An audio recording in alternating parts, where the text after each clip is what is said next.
지난 한 주간 우리 모두는 참 무거운 마음으로 한 주를 보내셨을 거라고 생각이 됩니다. 세월호 사건이 엊그제 같은데 8년이 지났죠. 그 기억도 아직까지 생생한데 또다시 정말 꽃다운 우리 젊은이들이 156명, 참 너무나도 많은 생명이 한꺼번에 정말 죽는 그러한 일을 우리가 또다시 지켜봐야 했던 안타까운 시간들이었습니다. 이 젊은이들의 그 죽음을 우리가 어떻게 받아들여야 될까? 참 먹먹하죠. 이게 무슨 의미일까? 쉽지 않은 질문입니다. 그런데 성경에도 보면 참사라고 기록될 만한 사건이 있습니다. 그 참사를 예수님께서 보시고 뭐라고 말씀하셨을까? 누가복음 13장에 보면 그런 비슷한 사건이 하나 나옵니다. 실로암 망대가 무너진 사건이에요. 실로암 망대, 실로암에 있었던 망대라고 하는 것은 전쟁 때 적들이 저쪽에서 오는 것을 보려고 하는 높이 있는 이제 뭐 그런 것을 이야기하는 거죠. 그 망대가 무너져서는 안 되는 거죠. 그게 사람이 민다고 무너질 수 있게 허술하게 만들 수도 없고 그렇게 만들어서도 안 되고 전쟁이 아주 중요한 요새 같은 건데 그게 무너졌다는 거예요. 그 밑에서 뭐 있었던 사람들이 거기에 깔려서 18명이나 죽는 사건이 일어났습니다. 그 당시에 굉장히 심각한 사건이었을 거예요. 그 사건을 들으시고 예수님께서 두 가지를 말씀하셨어요. 우리 같이 한번 읽어보겠습니다. 누가복음 13장 4절 말씀입니다. 함께 읽겠습니다. 또 실로암에서 망대가 무너져 치어 죽은 18사람이 예루살렘에 거한 다른 모든 사람보다 죄가 더 있는 줄 아느냐. 지금 이 얘기는 뭐냐면 사람들이 저 밑에 깔려서 죽은 사람, 저 사람들이 모르긴 몰라도 죄가 많아서 저렇게 하나님의 심판을 받았을 것이다. 죄 지었으니까 하나님이 저렇게 끔찍하게 죽이셨지. 그렇지 의인이었다면 저기서 죽었겠느냐? 그 사람들을 비난하고 있었던 거예요. 예수님의 말씀은 그 사람들을 비난하지 마라. 그 사람들이 죄가 더 많아서 그 사람들이 죽은 것이 아니다. 여러분, 이번에 사태가 벌어진 것을 보면서 기사나 이런 거 뭐 댓글 중에 끔찍한 댓글들이 많아요. 그 중에 참 할로윈에 놀러 가서 귀신놀이 하다가 귀신 됐다, 뭐 이런 댓글들이 막 있는 걸 보면서 참 가슴 아프더라고요. 그들을 욕하지 마시기 바랍니다. 코로나가 한참인데 뭘 이렇게 놀러 다니느냐 이렇게 말씀하시면 안 돼요. 다 누구나 다 즐길 권리가 있고 우리 여기서 뭐 불꽃놀이 하면 여러분 안 가십니까? 가죠. 저도 예전에 갔었어요. 가서 이렇게 사람이 많나. 불꽃놀이 다 가요. 누구나 다 즐길 권리도 있고 그렇게 사람이 많은 줄 가서 알았지 뭐 처음부터 뭐 인원을 알고 가는 사람이 어디 있겠어요. 가봤더니 사람이 너무 많았던 거죠. 그 골목에 들어가서 가봤더니 사람들이 1시간 안에 그렇게 많아진 거예요. 누가 그거 알고 간 사람이 어디 있겠어요. 그들의 죄 때문에 죽었다, 그렇게 비난해서는 안 되는 것입니다. 예수님께서 말씀하신 또 하나의 말씀은 5절입니다. 우리 함께 5절 말씀 읽겠습니다. 너희에게 이르노니 아니라 너희도 만일 회개하지 아니하면 다 이와 같이 망하리라. 아멘. 어제 월삭 때도 제가 말씀을 드렸는데 회개하지 아니하면 이와 같이 망하리라. 회개하지 아니하면 이런 일은 또 일어날 것이다. 여기서 말하는 회개는 너희가 이 망대를 이렇게 허술하게 관리를 하면 이런 참사는, 이런 사건은 또 일어날 수 있다. 관리 소홀 아니겠어요? 망대를 그렇게 사람이 민다고 쉽게 무너뜨리게 만들어서는 안 되잖아요. 전쟁에도 끄떡없이 만들었어야 되는 건데 그게 무너질 정도로 관리를 제대로 하지 않았다는 거죠. 이번 일도 마찬가지예요. 이번 일도 우리가 글쎄요 뭐 누구를 한 명을 잡아서 뭐 감옥에 넣어야 시원하다 그런 뜻이 아니라 우리 모두에게 있는 안전불감증, 이것이 우리에게 있다는 거예요. 제대로 준비하지 않으면, 이런 것에 대해서 대비하지 않으면 또 일어날 수 있다는 거예요. 다른 사건이 또 일어날 수 있다는 거예요. 우리 사회 전반에 걸쳐서 안전의식이 물론 예전보다는 높아졌겠지만 더 높아져야 된다는 거예요. 그렇지 않으면 이런 참사는 앞으로도 또 일어날 수 있다는 것입니다.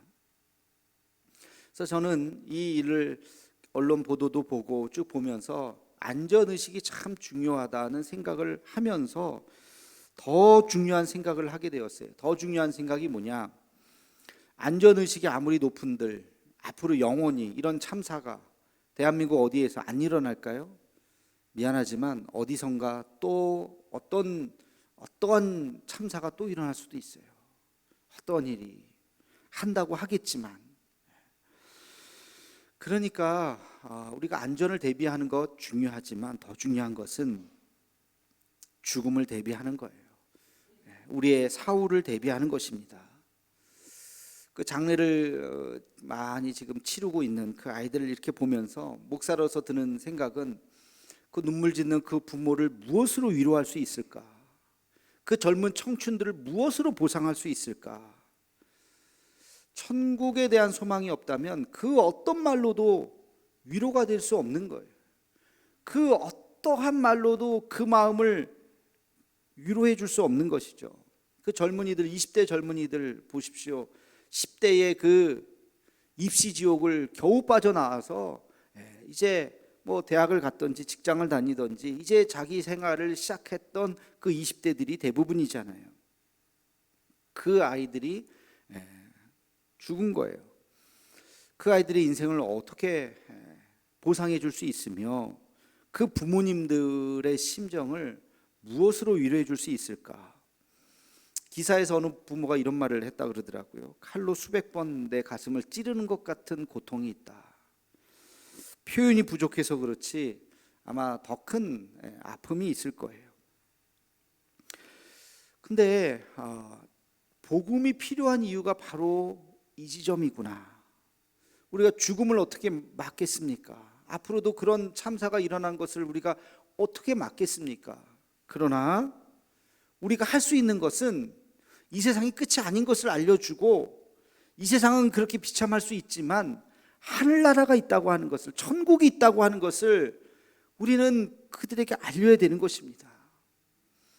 이 복음을 전해야 되는 그 긴박함과 책임의식이 우리에게 더 강력하게 다가와야 한다는 것이죠. 예수 믿는 이 복음이 그 어떤 고난과 고통 속에서 그들을 이겨낼 수 있는 힘이 될 줄로 믿습니다. 이 시대에 복음이 외면받는 시대라고 하죠. 그러나 역설적으로 이 시대가 복음이 더 필요한 시대인 것입니다. 왜? 우리 모두는 다 위로가 필요한 시대에 우리는 살아가고 있어요. 현대인들은 다 지쳐 있어요. 수치로 나와 있죠. 우울증 지수가 굉장히 높습니다. 분노 지수가 굉장히 높습니다. 특별히 우리 한국인들 더 그래요. 조금만 그러면 화를 내고, 조금만 기분 나쁘면 눈을 이렇게 부라리고, 그러면서 굉장히 피곤한 시대를 우리가 살아가고 있어요. 그렇기 때문에 누군가의 위로가 필요해요. 누군가의 사랑이 필요한 거예요. 누군가의 격려가 필요한 것입니다. 사람의 격려도 중요하지만 하나님의 위로와 하나님의 격려가 필요한 시대에 우리는 살아가고 있는 것입니다. 이 하나님의 사랑과 하나님의 위로를 먼저 받은 우리들이 우리 이웃들에게, 믿지 않는 자들에게 이것을 전해야 되는 아주 긴박한 책임감이 우리에게 있는 줄로 믿습니다. 그럼 복음 전하는 것은 전도라고 하는 것, 이것은 말 그대로 도를 전하는 거예요. 예수 그리스도의 이 도를 전하는 것입니다. 뭘로 전합니까? 전하는 방법이 뭐예요? 눈빛으로 전해요? 표정으로 전해요? 뭘로 전해요? 말로 전하는 거예요. 말로. 예수 믿으세요. 말로 전하는 거예요. 여러분, 말하지 않는데 어떻게 알겠어요? 말하지 않는데 알 거라고 착각하시면 안 돼요. 말하지 않아서 생긴 비극이 있어요. 유명한 비극. 갑돌이와 갑순이의 비극입니다. 여러분, 갑돌이와 갑순이의 비극을 아십니까? 예. 제가 이 스토리를 너무 빨리 띄웠네. 예. 제가 이 스토리를 말씀을 드리겠습니다. 한번 딱 띄워야 되는데, 갑돌이와 갑순이는 한 마을에 살았습니다. 둘이는 서로 사랑을 했습니다. 그러나 둘이는 마음뿐이었습니다. 겉으로는 다 함께 모르는 척 했습니다.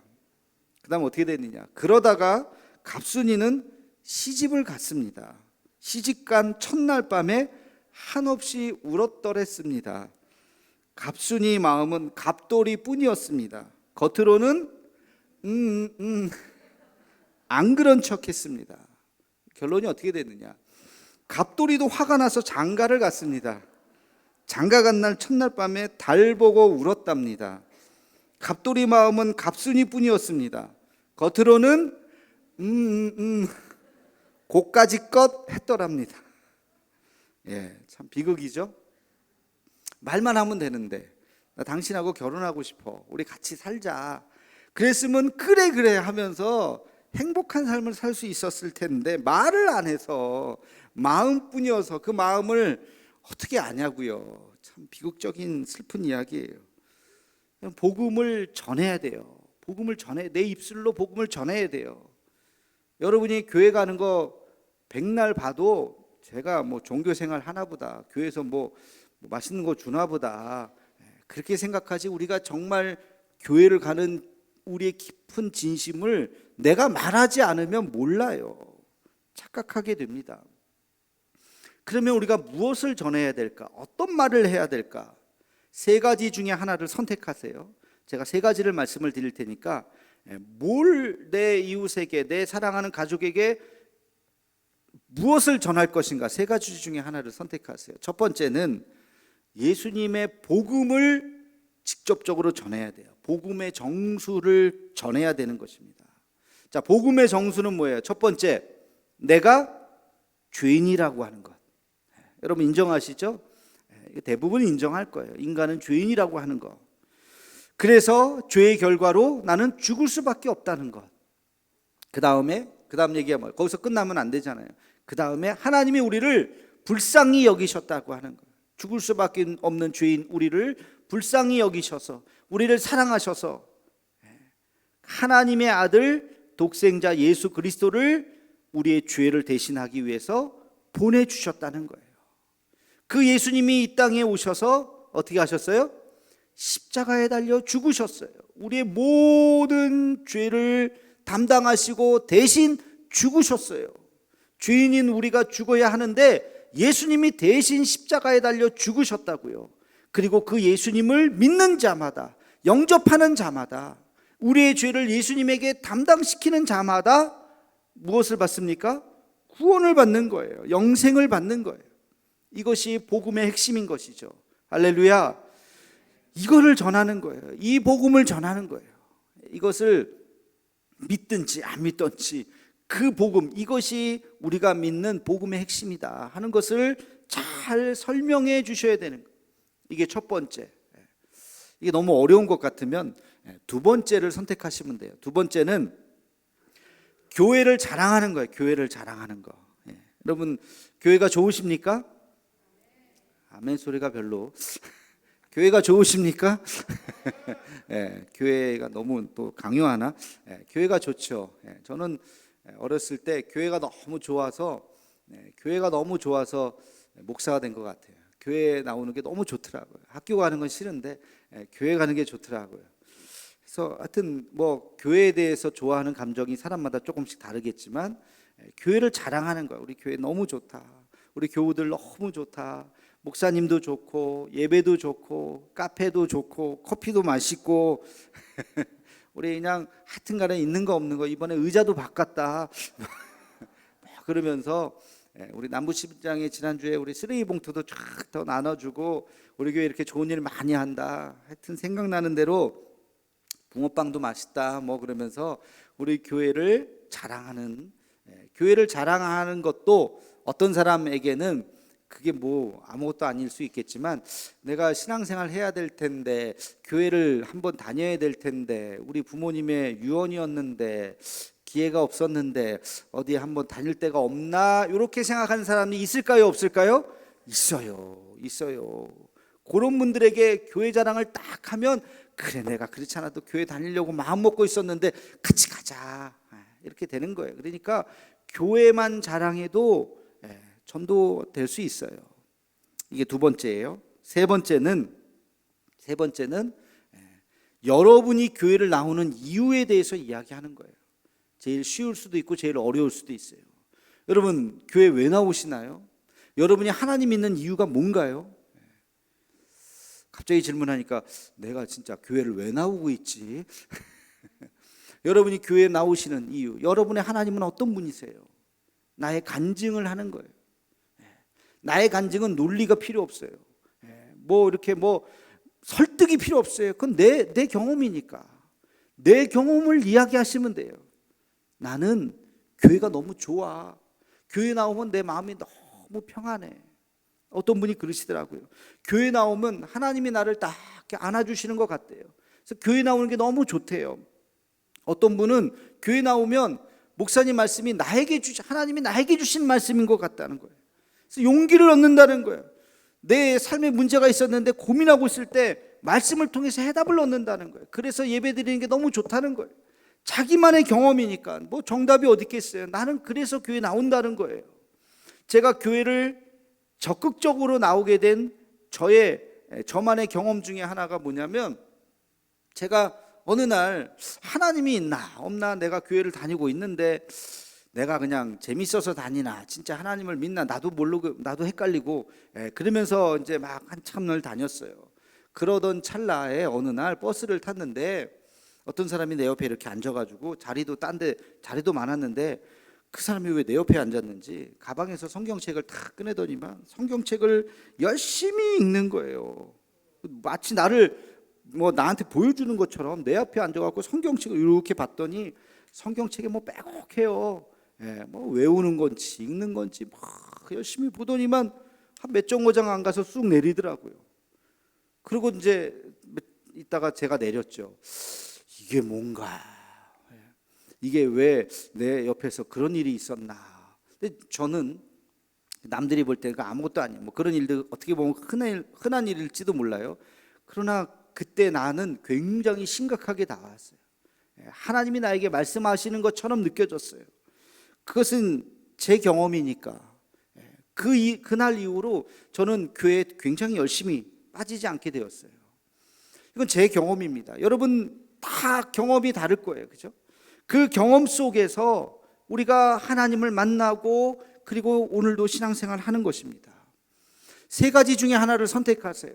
복음의 그 정수를 잘 설명을 하든지, 그냥 교회를 자랑하든지, 여러분의 스토리, 여러분의 간증을 이야기를 하든지, 무엇을 하든지는 자유예요. 그러나 이번 한 주간 내 주변에 있는 사람들에게 그것을 전해야 하는 것입니다. 그것을 전해야 돼요. 자, 그러면 우리가 마지막으로 이런 질문을 할 수가 있어요. 어떻게 전할 것인가? 전한다고 하는 그 방법에 대해서 우리가 어떻게 전해야 되는가? 오늘 말씀해 보면 전도의 아주 독특한 방법을 한 가지 이야기하고 있습니다. 우리 21절 말씀을 함께 읽겠습니다. 시작. 하나님의 지혜에 있어서는 이 세상이 자기 지혜로 하나님을 알지 못하므로 하나님께서 전도에 미련한 것으로 믿는 자들을 구원하시기를 기뻐하셨도다. 아멘. 전도에 미련한 것으로, 자기 지혜로는 하나님을 알지 못하므로, 전도라고 하는 이 방법, 근데 이게 미련한 방법이래요. 이것으로 구원하는 자들을 기뻐하셨다. 이걸 조금 다르게 이야기하면 미련한 전도, 전도가 미련한 전도예요. 이 미련한 전도의 의미는 두 가지로 볼 수 있어요. 하나는, 전도는 세상 사람들이 볼 때 미련하다고 생각할 수 있습니다. 미련한 거예요. 교회 다니는 것이 미련해 보일 수 있어요. 아직도 지금 믿을 게 한두 개가 아닌데 눈에 보이지 않는 하나님을 믿는다고 세련되어 보이지 않을 수도 있어요. 교회라고 하는 것이 더 이상 사람들의 눈에 볼 때 매력적이지 않을 수가 있다는 거예요. 어떤 사람들이 볼 때는 허풍처럼 보일 수도 있어요. 그러나 믿음의 눈이 어느 순간 딱 떠지면, 믿음의 눈이 떠지지 않으면 뭐 교회를 다니고 그래, 지금 어느 시대인데, 달나라가는 시대인데 무슨 보이지 않는 하나님을 믿어, 이렇게 말할 수 있겠지만 어느 순간 내 눈에서 믿음이 딱 떠지는 순간 그렇지 않아요. 이것이 얼마나 소중한 것인지, 믿음이라고 하는 것이 얼마나 위대한 능력인지, 사람을 살리고 사람에게 얼마나 큰 소망이 되는 것인지, 그것을 깨닫게 되는 순간이 온다는 것입니다. 여러분, 아까 자식이 죽는 그 순간에서 믿음이 없다면, 천국에 대한 소망이 없다면 그거 어떻게 견디겠습니까? 무엇으로 보상을 하겠습니까? 100억, 1000억을 준들 그게 보상이 되겠습니까? 여러분, 1000억하고 여러분 자식하고 바꾸시겠어요? 보상이 될 수가 없는 거예요. 그러나 믿음이 있다면, 천국에서 다시 만날 수 있다고 하는 그 믿음이 있다면 눈물을 닦을 수 있는 줄로 믿습니다. 그게 믿음이에요. 믿음이라고 하는 것이 얼마나 강력한 능력이 있는지, 죽은 자도 살리시는 예수 그리스도의 능력이 우리 안에 있다면 우리는 못할 일이 없는 줄로 믿습니다. 전도는 미련해 보이지만 결코 미련한 것이 아니에요. 어떤 사람들은 얘기해요. 눈에 보이지 않는데 뭘 믿어? 여러분, 눈에 보이지 않는 게 존재하는 게 얼마나 많은데요. 사랑도 눈에 보이지 않습니다. 사랑. 근데 어떤 사람은 사랑이 있고 어떤 사람은 사랑이 없어요. 꿈도 눈에 보이지 않아요. 어떤 사람은 꿈이 있고 어떤 사람은 꿈이 없어요. 눈에 보이지 않는데 있고 없고, 꿈이 있는 사람은 살아가는 게 다릅니다. 하루 24시간을 다르게 살아요. 꿈이 없는 사람은 그냥 그렇게 살아요. 눈에 보이지 않아요. 믿음도 마찬가지예요. 하나님도 눈에 보이지 않습니다. 그런데 우리가 전도하고 또 전도하고 또 전도하면 저는 믿는 것이 하나 있어요. 어느 순간 그들의 마음이 열리리라. 어느 순간 그들 마음속에 믿음이 생기리라. 왜? 인간은 영적인 존재이기 때문에 그렇습니다. 어떤 사람도 사람이라고 한다면 영적인 존재예요. 강아지에게 아무리 성경 66권을 읽어줘도 영적인 존재가 아니에요. 변하지 않아요. 그러나 인간은요, 변합니다. 인간은 영적인 존재이기 때문에 언젠가 그 영혼이 떠져서 언젠가 하나님 앞에 돌아오는 순간이 있는 줄로 믿습니다. 이게 전도예요. 이게 전도예요. 두 번째, 미련한 전도라고 하는 것은 무슨 의미냐면, 전도는 미련하게 하라는 거예요. 미련하게 해야 된다는 것입니다. 다시 말해서 또 하고 또 하고 또 하고 또 하고, 반복해서 계속해서 성실하게 꾸준히 오늘도 또 하는 거예요. 열릴 때까지 하는 거예요. 그렇게 저 미련스럽게 그냥 미련하게 하는 것이 전도인 것입니다. 여러분, 주변에 한번 생각해 보세요. 딱 한 번 전도했는데 교회 나온 사람이 있나 없나? 있어요? 한 번 전도했는데 그 사람이 그래 하면서 오는 사람은 없어요. 이 세상에 거의 없어요. 없을 겁니다. 난 보지 못했어요. 몇 번 처음에는 무슨 바빠 죽겠는데, 거부하는 이유가 다양해요. 그렇죠? 바빠 죽겠는데 뭘 하느냐고 바빠. 돈 버느냐고 바쁘죠. 놀려고 바쁘죠. 보이지 않는 걸 뭘 믿느냐고 바쁘죠. 나는 다른 종교 믿어. 나한테는 말하지 마. 내가 믿고는 싶은데 교회 가면 하지 말라는 게 너무 많아. 나 술 좋아하는데 술 끊어야 되잖아. 싫어. 매주 나가야 되잖아. 그것도 싫어. 이거 귀찮다, 뭐하다. 그렇게 그냥 다 거부를 해요. 그런데 또 얘기하고 또 얘기하고 또 얘기하고. 여러분, 바위같이 단단한 거, 바위를 깨트리는 게 뭔지 아세요? 물방울이에요. 물방울이 무슨 힘이 있어요? 아무 힘도 없잖아요. 근데 그 물방울이 바위에 떨어지고 1년, 10년, 100년, 1000년이 지나가면 그 바위가 깨집니다. 그게 힘이 없는 게 아니에요. 우리가 기도하고 또 기도하고 또 기도하고, 어떤 통계에 보면 한 사람이 교회 나오는데 18번 전도해야 된다 그러잖아요. 18번. 내가 지금 전도하는 게 몇 번째인지 모르잖아요. 5번째인지 10번째인지. 안타까운 건 17번째 포기해버리면 얼마나 안타깝습니까? 아유, 쟤는 해도 안 되네. 근데 그게 17번째였다면 얼마나 안타까워요. 한 번 더 하라는 거예요. 한 번 더. 우리는 두들기는 거예요. 가자. 믿어야 돼. 아이고, 다시 그런 얘기 하지 말라니까. 또 1년 후에 또 가자. 나 안 가면 나 교회에서 쫓겨나. 가자. 올지 안 올지는 몰라요. 본인의 선택일 수도 있고 하나님의 은혜일 수도 있어요. 근데 전하는 것은 우리의 의무인 것입니다. 여러분, 전하는 것은 우리의 의무예요. 예수 믿어야 돼. 교회 가야 돼. 우리에게 영원한 세계가 있어. 영원한 생명이 있어. 이것을 전하는 것은 우리의 의무예요. 오고 안 오고는 본인의 선택이겠죠. 안 올 수도 있어요. 그러면 올해 또 넘어가는 거예요. 내년 봄에 다시 보자. 내가 기도가 부족했구나 생각하시고 또 기도하시고. 한 달 전부터 이거 플랜카드 묻혔어요. 그죠? 한 달 전부터 혹시 마음에 누군가를 생각했다면 여러분 기도하고, 지난주에 2주 동안 또 이렇게 작은 거지만 선물도 좀 드리라 그랬어요. 선물도 좀 주고, 그 정성이 갸륵해서 내가 한번 나가줄게 그럴 수도 있고, 또 물론 안 나오실 수도 있어요. 그러나 이 전도라고 하는 것은 우리 평생의 사명입니다. 우리에게 주변에 있는 분들 위로가 필요하잖아요. 그런 사고 또 당하면 어떡하겠어요. 이번에는 이태원이었지만 이번에 포항에서 또 그랬으면 앞으로 그런 일이 없어야 되겠지만 있으면 어떡하겠습니까? 그때는 늦잖아요. 그 전에 우리가 영원한 생명, 하늘나라에서 다시 만날 소망을 우리는 전해야 되는 것입니다. 이 소망을 전할 수 있는, 이 예수님의 복음을 우리가 진심을 담아서 전할 수 있는 이번 한 주가 되기를 주님의 이름으로 축원합니다. 기도하겠습니다. 사랑의 하나님, 그동안 기도로 준비해온 전도 축제가 이제 다음 주에 있습니다. 복음 전하는 것은 우리의 사명이요 평생의 사명인 줄로 믿습니다.